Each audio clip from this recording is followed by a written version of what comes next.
Hi hello viewers, నేను మీ MSR. ఈరోజు ప్రధాన పత్రికల్లోని ప్రధాన అంశాలు మీకోసం. పాలమూరుపై విచారణ, కృష్ణా ప్రాజెక్టులపై పవర్ పాయింట్ ప్రజెంటేషన్లో సీఎం రేవంత్.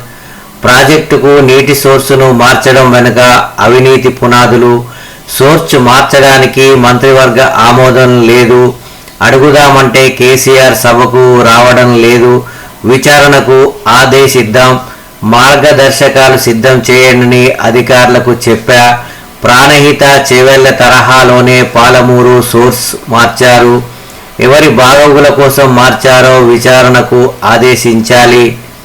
కమిషన్ల కోసం రూపాయలు 27,000 కోట్ల బిల్లులను లిఫ్టుల కంపెనీకి చెల్లించారంటూ సీఎం ఆరోపణ.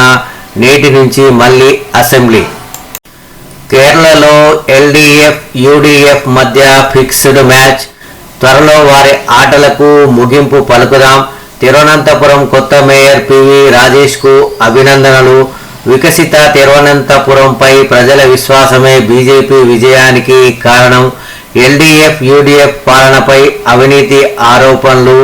సామాజిక మాధ్యమంలో ప్రధాని మోడీ. అల్పాహారంపై కసరత్తు. వెజ్ బిర్యానీ, పులిహోర, ఉప్మా ప్రభుత్వ స్కూళ్లలో వచ్చే విద్యా సంవత్సరం నుంచి అమలు. ఇప్పటికే కొడంగల్ నియోజకవర్గంలో ప్రారంభం.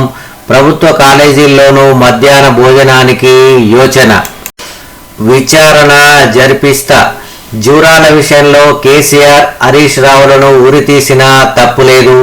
అనాలోచిత నిర్ణయాలతో 10 ఏళ్ల పాలనలో రాష్ట్రాన్ని సర్వనాశనం చేశారు. వేల కోట్ల రూపాయల కమిషన్లు ఎవరి జేబుల్లోకి వెళ్లాయి? తెలంగాణకు ప్రాతినిధ్యం వహిస్తూ ఏపీకి ఎవరైనా నిలిస్తారా? ప్రజాభవన్ పవర్ పాయింట్ ప్రజెంటేషన్లో ముఖ్యమంత్రి రేవంత్ రెడ్డి ధ్వజం.